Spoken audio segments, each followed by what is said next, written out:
मुलांनो, आज मी तुम्हाला काहीतरी वेगळं सांगणार आहे. आता असे क्वेश्चन्स एक्झामला पडतात. सॉल्व्ह म्हणले तर आपल्या नेहमीच्या मेथडने किंवा मग डायरेक्ट व्हॅल्यू काढलेले जमतात आपल्याला, पण solve by the factorisation method म्हणलं, फॅक्टरायझेशन, तर या ठिकाणी फॅक्टरायझेशनच आलं पाहिजे त्याचं. आता कसं सॉल्व्ह करायचं बघा, फॅक्टर्सच त्याचे पडले पाहिजेत बघा, म्हणजे दोन ब्रॅकेट त्या ठिकाणी थोडक्यात निघाले पाहिजे. एकदम सोप्या भाषेत आपण त्याला बघूया बघा. 3y स्क्वेअर आहे ना, त्याला 15 वाला इकडे घ्या, प्लस मायनस 15y येते इज इक्वल टू 0. आता दोन्हीतूनही आपल्याला 3y दिसतंय.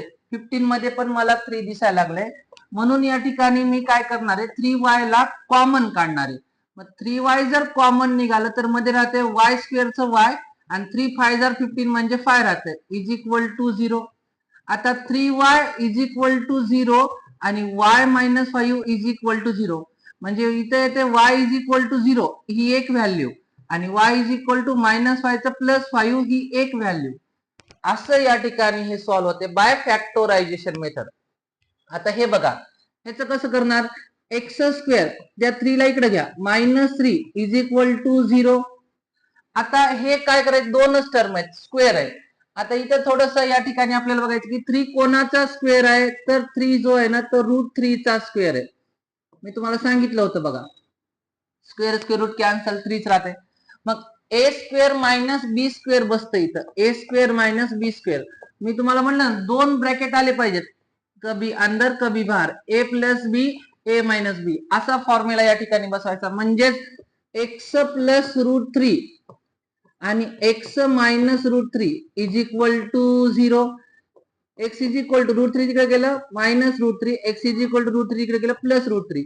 म्हणजे या ठिकाणी इथं पण दोन व्हॅल्यूज आपल्याला या ठिकाणी भेटतात. इथं हे आपल्याला फॉर्म्युला वापरायचा आहे. आता इथं पण तसंच आहे बघा, 25m स्क्वेअर 9 ला इकडे घ्या, मायनस 9 इज इक्वल टू 0. 25 कोणाचा स्क्वेअर आहे, 5 चा, 5m चा स्क्वेअर, 9 कोणाचा आहे, 3 चा, बरोबर 0. आता परत इथं ए स्क्वेअर मायनस बी स्क्वेअर आलं, म्हणजे इथं तुम्ही काय करताल, 5m प्लस 3 एका ब्रॅकेट मध्ये आणि 5m मायनस 3 एका ब्रॅकेट मध्ये इज इक्वल टू 0. आता या ठिकाणी इकडे बघा, 5m plus 3 is equal to 0 आणि 5m minus 3 is equal to 0. ह्याला जर तुम्ही सॉल्व्ह केलात m ची व्हॅल्यू येते प्लस 3 तिकडे गेला मायनस 3 अपॉन 5 आणि इथं m ची व्हॅल्यू येते प्लस 3 अपॉन 5. असं या ठिकाणी हे फॅक्टरायझेशन न सॉल्व्ह होते, तेव्हा आपल्याला तिथं मार्क पडतात बघा. आता इथं पण तसंच आहे, 7m स्क्वेअर 21m ला इकडे घ्या, minus 20m is equal to 0. आता इथं मला 7m दोन्हीकडे दिसायला, 21 मध्ये पण 7m दिसायला, त्याला काढा कॉमन, मध्ये राहते m स्क्वेअरचं m, 7 3 जा 21 मायनस 3 राहते is equal to 0.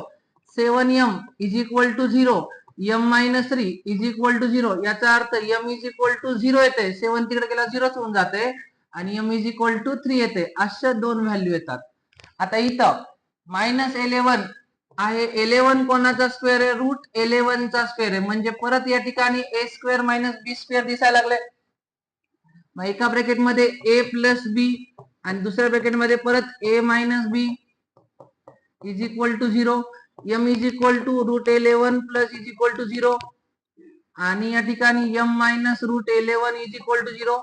m is equal to √11 तिकडे गेलं मायनस √11 आणि m is equal to minus plus √11.